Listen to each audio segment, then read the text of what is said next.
이 말씀에 은혜 있으시기 바랍니다. 오늘은 부활주일입니다. 예수님이 십자가에 죽으셨다가 다시 3일 만에 살아나신 그날입니다.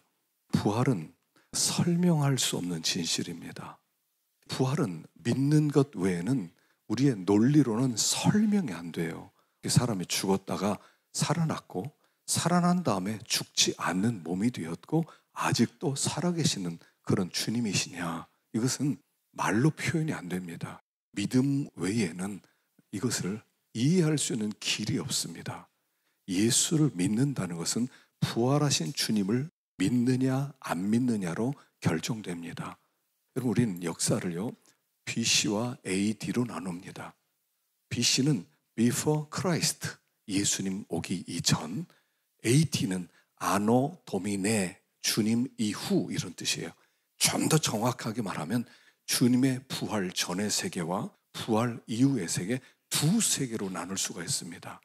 인류의 역사는 예수님 오기 전, 아니 예수님이 부활하기 이전의 세계와 예수님의 부활한 이후의 세계, 두 개의 세계로 나눠집니다.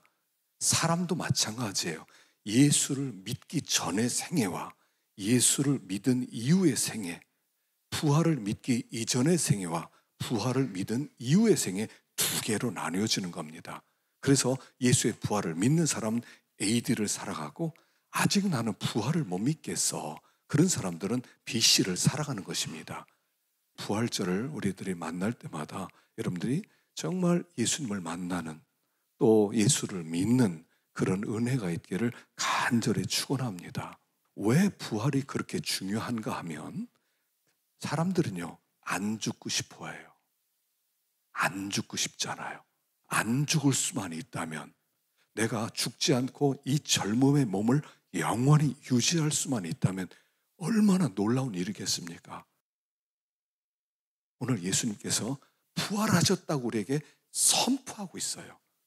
부활을 믿고 그 생명 되신 주님을 영접하고 소망 가운데 살아가십니까? 아니면 예수 없이 날마다 낙심과 날마다 불안함과 두려움 가운데 살아가십니까? 어떤 면에서 우리가 주일날은 부활주일이에요. 매주일이 부활주일이에요. 예수님께서 부활하신 그날이 주일날이기 때문에 우리가 그 주일날 하나님 앞에 예배를 드리고, 그 주일날 하나님을 찬양하고, 그리고 주님의 부활을 기념하는 거예요. 그래서 우리가 이 주일날을 잘 지키면서 그 부활을 기념하는 것입니다. 예수님이 십자가에서 못 박혀서 죽으셨습니다. 예수님이 금요일날 오후에 십자가에 못 박혀 죽으셨어요. 그리고 토요일날 무덤에 계셨다가 주일날 아침에 부활하셨는데, 오늘 본문에는 이런 얘기가 나와요. 여자들 몇 명이 예수님이 죽은 다음에 서로 의논을 했습니다. 예수님이 이렇게 갑자기 죽을 줄 몰랐거든요. 예수님이 죽었는데 우리가 평소에 준비를 못했어. 예수님의 시체에다가 향유라도 좀 뿌렸어야 되는데 우리가 준비를 못했어. 그리고 이 사람들이 돈을 모아가지고 향유를 샀어요. 그리고 나서 주일날 아침에 예수님 무덤으로 찾아갑니다. 그 유대인 무덤은 돌을 파고요, 그 돌 위에다가 계단같이 만들어 놓고 그 위에 시신을 올려놓는 거예요. 그래서 돌무덤은 여러 시신들이 함께 있는데, 이 무덤에는 새 무덤이었기 때문에 시신이 아무도 없었어요. 예수님밖에 없었어요. 그리고 그 앞에 돌로 문을 닫아 놓았습니다. 가면서 그들이 향유를 들고 새벽에 주님께 시신에 향유를 바르기 위해서 가면서 의논합니다. 야, 근데 우리가 향유는 준비했는데 누가 저 돌문을 열어주지? 돌문은 굉장히 크고 힘이 있는 사람이 열어줘야 되는데 어떻게 하지? 그랬는데 한참 가는데 돌문이 열려진 겁니다. 지진이 일어나고 돌문이 열리고, 그래서 이 여인들이 깜짝 놀랐어요. 아니, 예수님의 돌문, 예수님의 시신을 둔 무덤의 돌문이 열렸네. 이게 무슨 일이지? 근데 가는데 거기에 빛나는 천사가 나타나서 오늘 놀라운 소식을 이야기하는 거예요. 뭐라고 하시냐면, 그가 여기 계시지 않고 말씀하신 대로 살아나셨느니라. 살아나셨다는 엄청난 소식을 전해주는 거예요. 아니, 어떻게 이런 일이 있을 수가 있어요? 죽으면 그대로 죽은 거지. 어떻게 죽었다가 살아나요? 어떤 사람은 이렇게 생각해요. 주님이 그때 완전히 숨이 넘어가지 않았다는 거예요. 거의 숨이 넘어갔는데 죽은 줄 알고 무덤에 놨는데 예수님이 한참 쉬고 나서 한 3일 쉬니까 정신이 차려서 마치 부활한 것처럼 되었다. 이런 말을 하기도 하고요. 어떤 사람은 시체를 누가 가져가 놓고 그리고 살아났다고 속인다. 이런 말을 하기도 합니다. 근데 천사가 와서 뭐라고 하냐면 말씀하시던 대로 살아나셨느니라 그래요. 여러분이 살아났다는 것은 굉장히 중요한 뜻이 있어요. 무슨 뜻이냐면 그가 죄가 없다는 뜻이에요. 우리가 죽으면요 하나님 앞에 갑니다. 죄인은 다 죽게 돼 있어요. 그러니까 하나님의 심판대 앞에 서서 하나님의 심판을 받는 거예요. 여러분 우리가 하나님 할 때 하나님은 어떤 분이냐면 재판장이다 이런 뜻이에요. 하나님은 심판장이세요. 하나님이 최종적으로 그가 죄인이다, 죄인 아니다를 하나님이 판정을 내리는 거예요. 근데 죄인은 다 죽게 돼 있어요. 근데 예수님이 하나님 앞에 갔는데 보니까 죄가 없어요. 죄가 하나도 없는데 죽었어요. 그러니까 죄가 없는 예수가 죽었구나. 예수님 다시 살려라. 그래서 살아난 게 부활이에요. 부활이라는 것은 뭐냐면 예수님이 죄가 하나도 없다는 뜻이에요. 하나도 죄가 없다. 그래서 하나님이 살려라. 그래서 살아나오신 것이에요. 그런데 문제가 생겼어요. 죄가 없는 예수님이 순환을 받고 많은 수치를 당하고 고난을 겪고 죽었단 말입니다. 그런데 예수님은 죄가 없는 분이에요. 그러니까 부활은 했어요. 그 다음에 보상을 해줘야 되잖아요. 그래서 하나님과 예수님 사이에 서로 의논을 하는 거예요. 어떻게 보상해 줄까? 그랬을 때 예수님이 이렇게 얘기했어요. 그러면 내가 지시하는 몇 사람, 나를 믿는 몇 사람, 그 사람들에게 나에게 줄 보상을 그들에게 주세요. 그래서 예수를 믿는 사람 누구든지 예수님의 의를 그들에게 나눠주는 거예요. 예수님이 죄가 없이 죽었는데 예수님에게 해줄 보상을 믿는 사람에게 보상을 해주는 거예요. 그래서 죄가 많은 나도, 죄가 많은 여러분도 내가 예수님을 믿겠습니다. 저 죄인입니다. 그랬더니 예수님이 알았다. 그럼 너도 내 의를 선물로 받아라. 그래서 의를 선물로 주는 거예요. 그래서 하나님 앞에 가면 저는 죄가 많은데 예수님의 의를 가지고 왔습니다. 이러면 그래? 너 의인이야. 그러면 너 천국 가. 이렇게 해주시겠다는 거예요. 예수님이 십자가에 죽으셨다가 부활하신 다음에 의를 나눠주는 거예요. 그리고 우리는 그 의를 받아서 우리가 구원을 받게 되었다는 거예요. 우리가 이제는 무슨 영생하는 약을 안 먹고 불로초를 먹지 않는다 하더라도 예수의 의를 받아가지고 하나님 앞에 가면 너 의인, 그래서 우리를 영원히 살려주시겠다는 거예요. 그래서 예수님의 부활이란 우리의 구원과 연결되는 거예요. 예수님이 부활하셨다 하는 것은 내가 구원받았다 이런 뜻이에요. 누구든지 믿는 자마다 안 믿으면 안 돼요. 믿는 자마다 내가 진실로 너에게 이르노니 누구든지 내 말을 듣고 나 보내신 이를 믿는 자는 영생을 얻었고 심판을 받지 아니하고 사망에서 생명으로 옮겼느니라. 옮겨졌대 우리가. 그래서 예수를 믿는 자에게 예수님의 의를 하나씩 나눠주는 거예요. 혹 이 시간에 난 죄가 많습니다. 나도 그 의 하나 받고 싶습니다. 주님, 제가 예수 믿겠습니다. 그렇게 마음 가운데 감동되시는 분들 다 예수 믿으세요. 그럼 예수님이 그 의를 나눠주셔서 우리가 죄 많은 우리가, 여러분 우리가 죄 얼마나 많아요. 나이를 먹으면 먹을수록 죄를 눈 깜짝을 아무도 모르게 죄를 지을 수 있잖아요. 어렸을 때는 죄를 지는 게 다 들키는데 나이 먹으면 죄 지는 걸 하나도 안 들키고 얼마든지 죄를 지을 수 있는 그런 사람이 되지 않아요. 그런데 주님, 나 죄인인데요. 저도 좀 하나 주세요.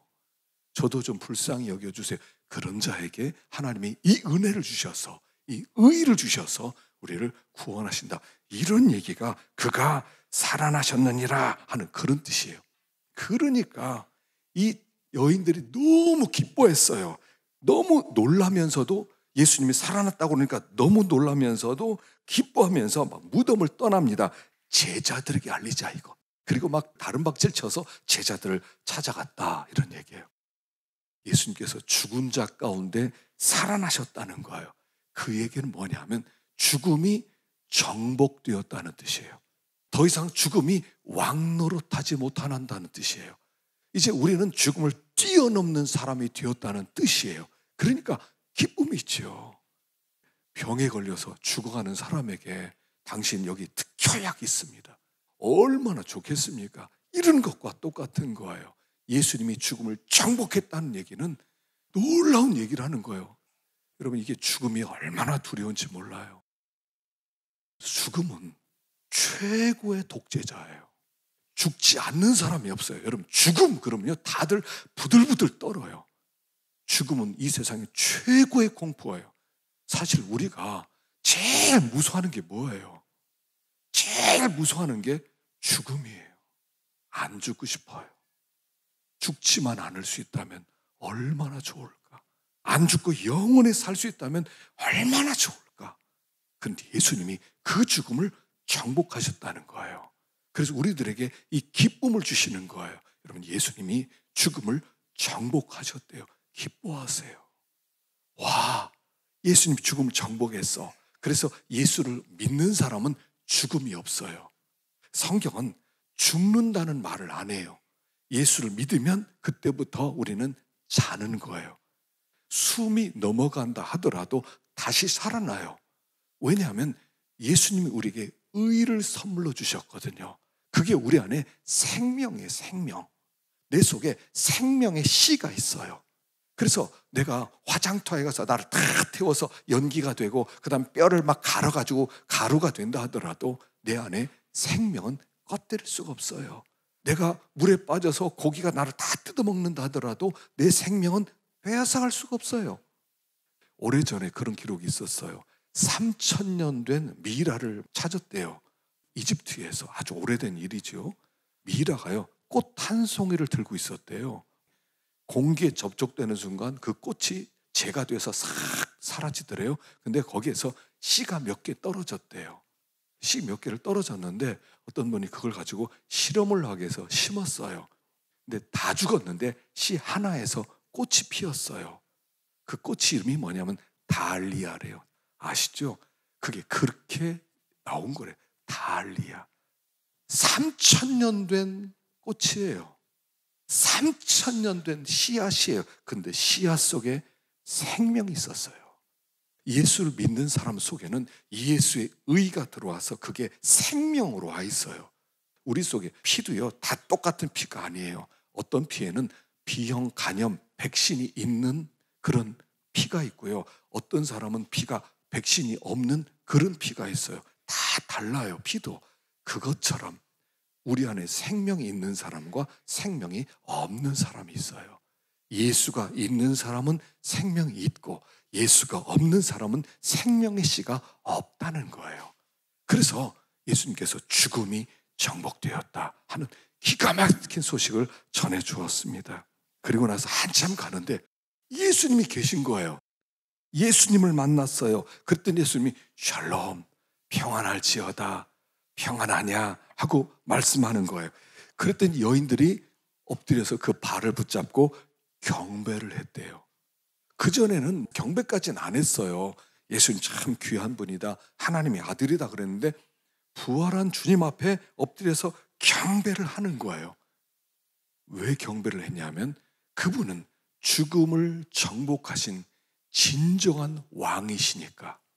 죽음을 정복한 만왕의 왕이시고 만주의 주가 되셨으니까 그분 앞에 경배하는 게 당연하다 하는 거예요. 그래서 예수님의 이름을 여기 뭐라고 하냐면 그분은 만왕의 왕이고 만주의 주이시다 이렇게 말씀하세요. 주님은 이제부터 하나님 보좌 우편에 계시면서 세상을 다스리는 왕이세요. 그럼 예수님이 누군가를 알아야 됩니다. 예수님은 왕이에요. 그 왕을 인정하는 사람이 예수 믿는 사람, 난 예수 왕인 거 인정 안 하겠어 하는 사람이 나중에 심판받을 사람. 이미 예수님은 하나님 보좌 우편에 앉아 계세요. 하나님 보좌 우편에 앉아 계신다는 건 무슨 뜻이냐면 예수님이 이 세상을 직접 다스리신다는 뜻이에요. 예수님이 지금 세상을 안 다스리는 게 아니라 나중에 재림하신 다음에 다스리는 게 아니라 이미 지금 세상을 다스리고 계세요. 세상을 다스리는 왕인데 그 왕을 인정하느냐 인정하지 않느냐. 그 왕을 인정하는 사람은 우리들이 모여서 이렇게 예배를 드리는 거예요. 우리가 지금 예배를 하나님께 이렇게 드리는 겁니다. 하나님, 예수 그리스도께서 만왕의 왕이시고 만주의 주이십니다. 영광을 받게 합당합니다. 주님, 영광 받아 주십시오. 이게 예배예요. 우리가 이렇게 예배 드리면서 찬양을 하나님께 막 드립니다. 만왕의 왕, 죽었다가 다시 사신 만왕의 왕 예수. 그러면서 하나님께 예배를 드리는 거예요. 지금 이 여인들이 예수님 만나서 경배하면서 당신은 만왕의 왕입니다. 이 세상에요, 무엇을 두려워할 거예요? 두려워할 분은 한 분밖에 없다는 거예요. 그분은 예수 그리스도. 그분 외에 우리는 두려워할 게 없어요. 그분 외에 우리는 섬길 것이 없어요. 그분 외에 어떤 것도 우리의 생명을 함부로 할 수 있는 것은 아무것도 없어요.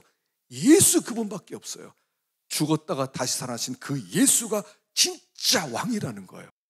여러분, 우리가 그분을 두려워해야 돼요.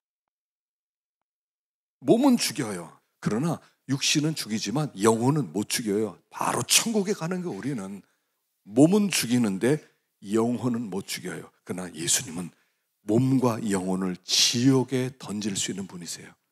세상에 어떤 존재도 나를 지옥 보낼 수 있는 존재가 없어요. 내가 너를 그냥 두지 않겠어 하더라도요, 아무리 우리를 위협한다라도 우리를 지옥에 던지지를 못해요. 그러나 우리 예수님은 우리를 지옥에도 보내고 천국에도 보내는 진짜 왕이시다 하는 게 부활하셨다, 이런 뜻이에요. 예수님의 부활은 예수님이 하늘과 땅의 권세를 가지신 실세라는 거예요. 그러니까 지금 여러분, 우리가 수지 맞은 게 뭐냐면 이 세상에 진짜 왕이 누군 줄 알았다는 거예요. 아직 세상에는 진짜 왕이 누군지 모르는 사람이 너무나 많아요. 내가 왕이다 이런 사람도 있고요, 또 돈이 왕이다 이런 사람도 있고요, 건강이 왕이다 이런 사람도 있는데 예수가 왕이다 이걸 알았다는 것은 여러분 굉장히 수지 많은 소식이라는 거예요. 아, 예수님이 왕이었구나. 내가 예수님 잘 섬겨야 되겠다. 그래서 예수님을 잘 섬기면 예수님이 복을 주시는 거예요. 진리의 왕이라고 그랬잖아요. 진리로 세상을 다스리기 때문에 그분 앞에 굴복하고 그분의 말씀을 잘 순종하면 그분이 복을 주시게 돼 있어요.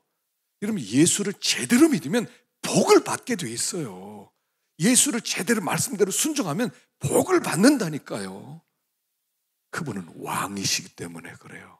그래서 왕 앞에 경배하고 그 왕을 잘 경배하라 하는 것입니다. 그런데 예수님을 딱 만나서 경배했더니 예수님이 이렇게 말씀을 하십니다.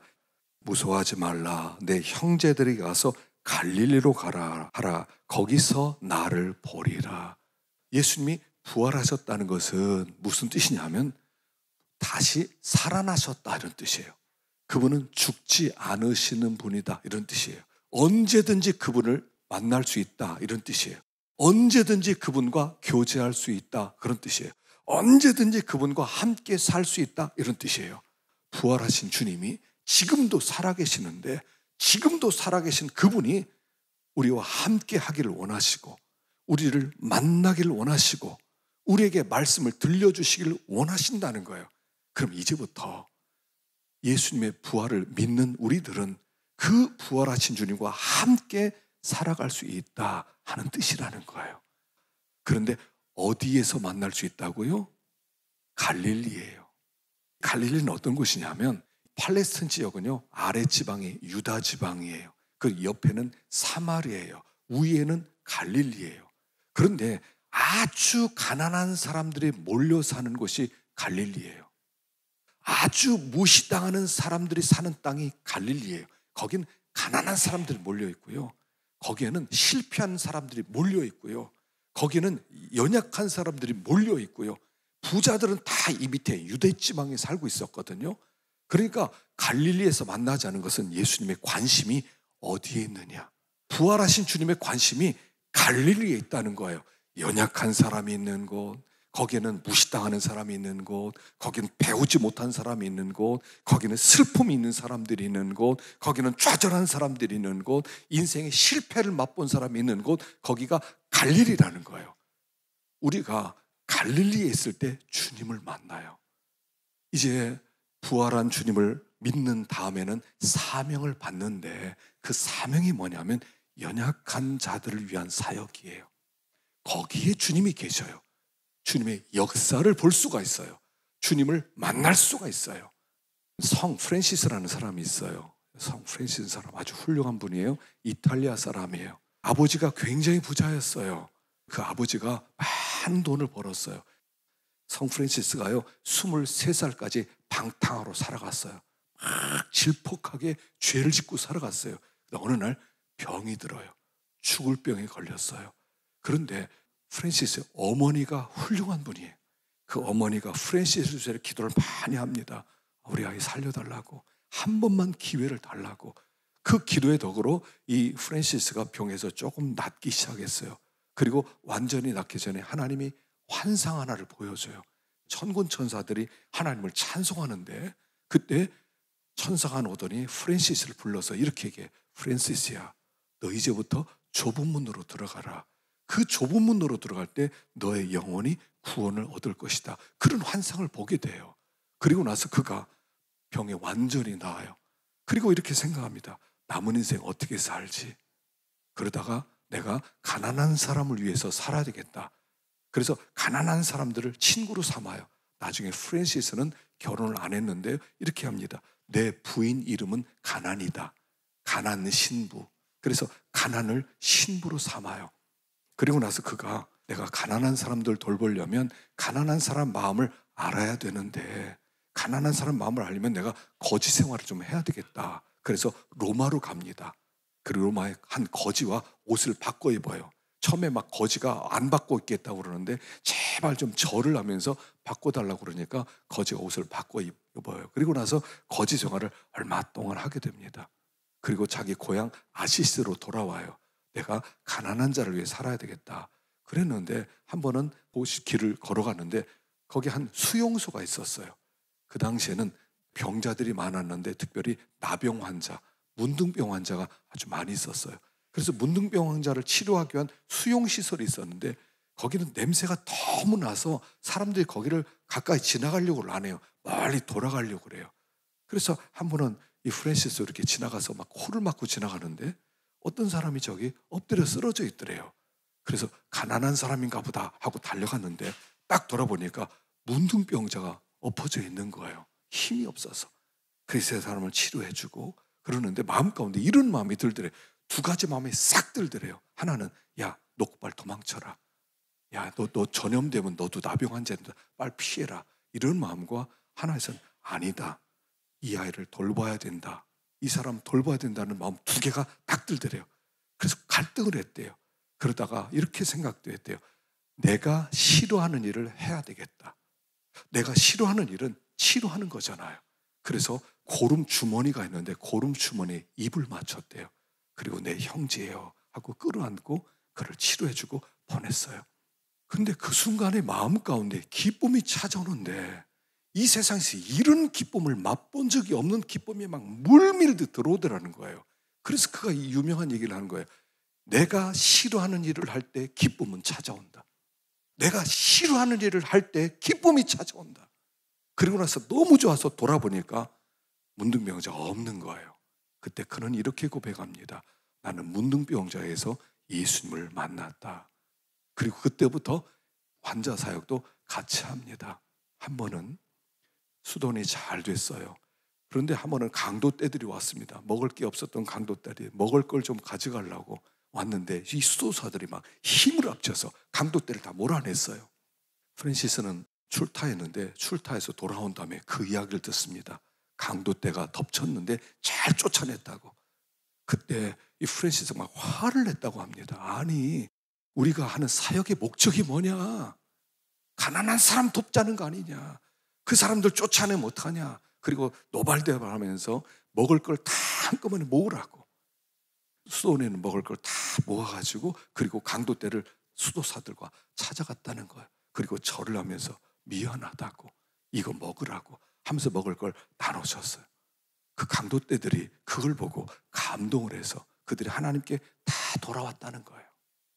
부활한 예수님을 믿었어요. 나는 영생을 얻었어요. 생명을 얻었어요. 난 천국 백성 되었어요. 그 다음에 어떻게 살 건데요? 그 다음에 어떻게 사시겠어요?